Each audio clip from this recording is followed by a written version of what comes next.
I mean, for general kind of, just standing around like and- if I'm doing stuff with kids, the main reason why I would get them, say, in a drill to stay on their toes, even if it was just a hand passing drill to stay on their toes, is to get them into the habit of being able to react then. Because more often than not in a game, say an under 12 game, if I'm corner back and all the action is up the other end, I'm just going to be standing flat footed. So suddenly when the ball comes down to me, I have to try and get my feet into play, and it can take fellas it looks like they're running in quicksand most of the time. Whereas if you can get them in the habit of just staying on their toes, even if it was only walking on their toes, the feet are ready to move then, but also the brain is ready to react and move as well. Okay? And last one. Now, the reason I put dodging last, lads, is it leads straight into fundamental sport skills. Alright?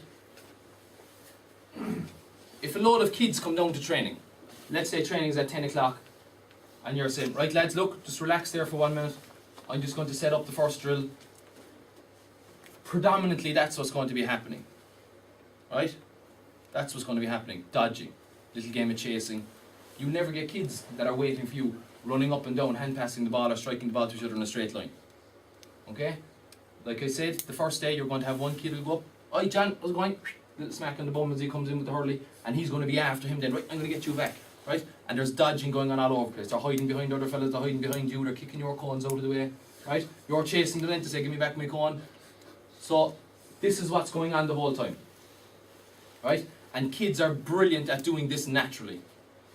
Now, the movements that they make mightn't be fantastic, but it's like they're wired to just dodge everyone that's in there, right? Unless, well, we obviously have the big lads that want to plough into everyone then, right? But we'll work on them. Okay, so dodging involves quick, deceptive changes in direction to evade, chase, flee from an opponent. So, for us to be able to have those deceptive changes in direction, we also need changes in pace. Okay? So kids need to be able to accelerate, they need to be able to decelerate. For them to be able to accelerate and decelerate, they have to be aware of their own body. And what I mean by that is, if I'm sprinting and I want to be able to slow down to change direction, kids more often than not forget about their upper body. They think their legs are going to do everything. Okay, so they'll sprint, they'll get to the line where they're meant to turn, and then they're trying to get back. Okay, rather than being aware of their own body weight to be able to put it back in the direction where they want to go so they can change direction fast. Okay? So, dodging,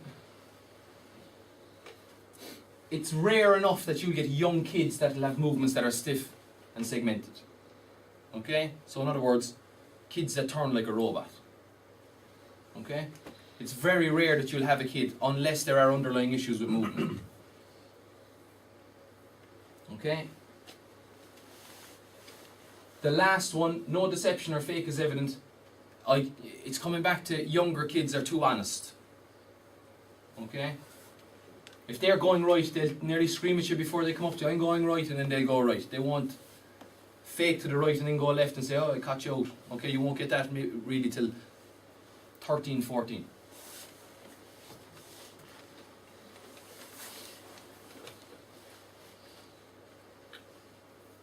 Okay. The second one, and I know my sport when I was playing was rugby, okay? And I always knew I was a winger, if I was playing on the right wing, I'd always want to step off my left foot and go right, because you'd be going on an outside arc. And you'll find that kids will find, right, I'm excellent at stepping off my left foot, and they'll always want to go. Okay? If you're playing it from a football point of view, if a child knows, I only have one leg to kick with, they'll always want to step to get onto that leg as well. Okay? So, like it says here, children tend to dodge in one particular direction. They'll find that they could be excellent stepping off the left, and the right leg doesn't want to do anything going the other way. Okay? So when you're saying dodge an opponent, you could have a child going around in a circle almost, because they're dodging him. They said you had to pick him out to dodge this way. Okay? Same be true, so Colin. So if just as the lads are going through it and they're dominant on one side from a hurling point of view, the same would be true. Yeah, exact same. Yeah. Yeah. Same thing. If someone is excellent from striking off the right, they'll always want to step off the left to get onto the right. Yeah. Okay, so from a sports point of view, if we put aside fundamental movements from the point of view, obviously we want to work off both sides for striking, both hands for hand passing, but to be able to get into a position to strike, they need to have that step to create that extra bit of space.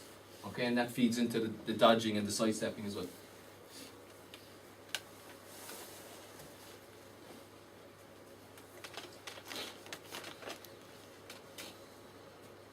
Okay, so ideally we'd like to get kids, when they're coming out of the under 12 phase, to be able to dodge and move smoothly in all directions. And we'd like for them to have the fake. Right? Now, obviously there's loads of different fakes out there, okay? Some fellas are able to throw you off with just a swing of the head. You'd be some fellas at the shoulders. What's not mentioned up here, which is something that anyone who plays would predominantly look at to see where they're going, would be the hips. Right? Because it's like Shakira said, isn't it? The hips don't lie. Right? You can't, like, you could turn your shoulders this way and want to go that way, but there's very few, and it's at elite level, can have their hips going this way and they're actually going to go that way. Okay, if I think of people like Jason Robinson, who played rugby for England, he was one of the best that I ever saw of being able to line a fella up, give him his shoulder, his head and his hips going left, and score a try in the corner on the right hand side. Okay, so it's very rare, and it's definitely very rare for kids to be able to lie with hips, which is why they're going with the head and the shoulders.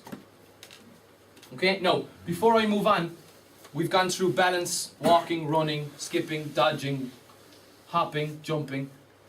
Does anyone any either comments from their own experience with kids, or any questions before we move on with a few more things?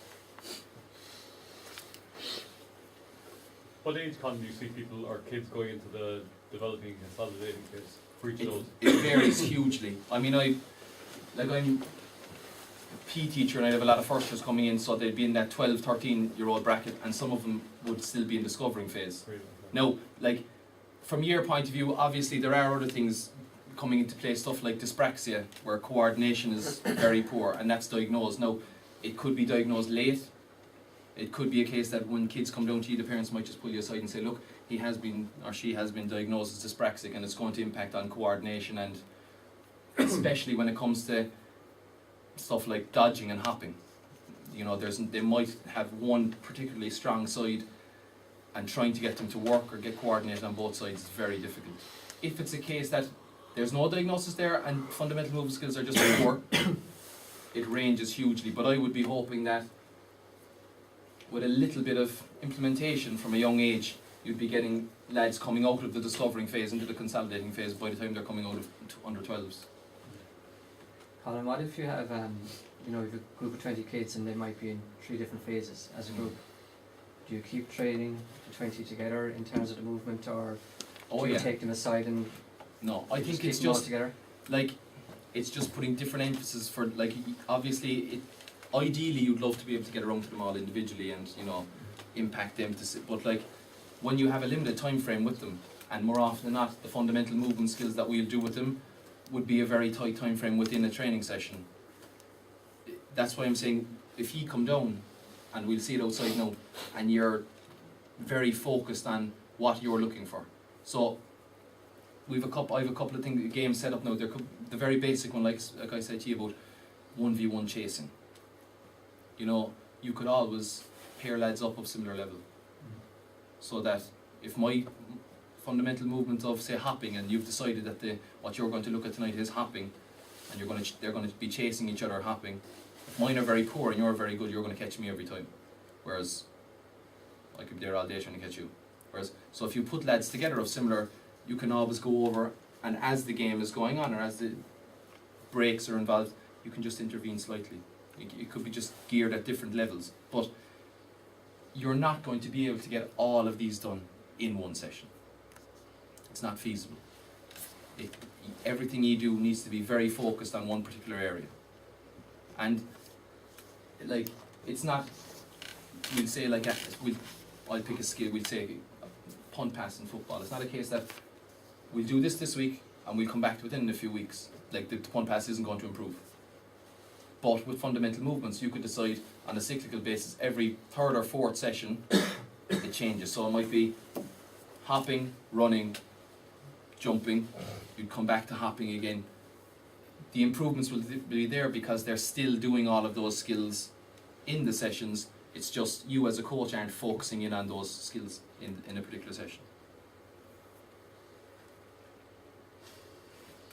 Any more comments or questions? Okay. No. The reason I put that up there is because I don't want to say that back in my day, like, because like I said last time, I'm still very young, right? But I remember when I grew up in the north side of the city, up in Dublin Hill, and I remember my dad coming out and giving out every couple of weeks because some little beeps were after putting chalk all over the road, right? So they'd come out and they'd draw that, and my dad used to be giving out. He'd come out with the hose and he'd be getting rid of it, and sure, he'd be there again the next day, right? You'd never ever see any of that around the place now, right? And that's what's feeding into poor fundamental movement skills with kids, right?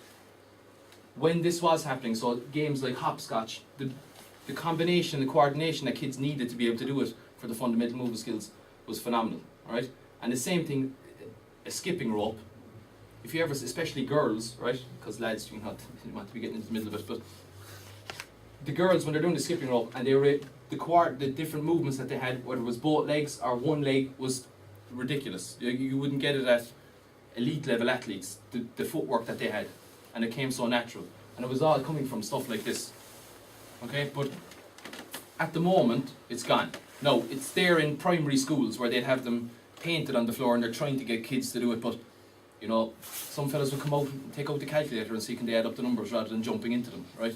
So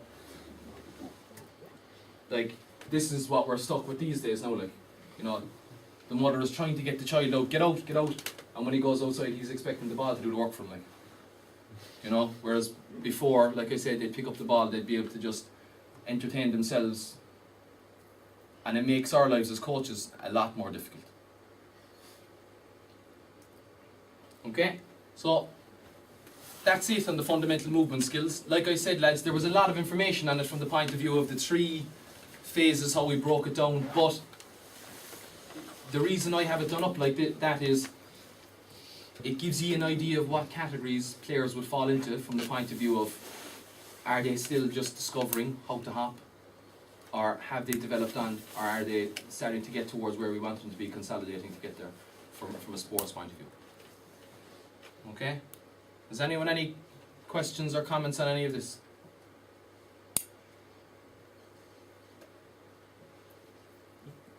Okay, what we might do, lads, is look, we might just relax, take a break there for a few minutes, even chat amongst yourselves to see, has any of this ever cropped up? Has any of it ever impacted on you as a coach?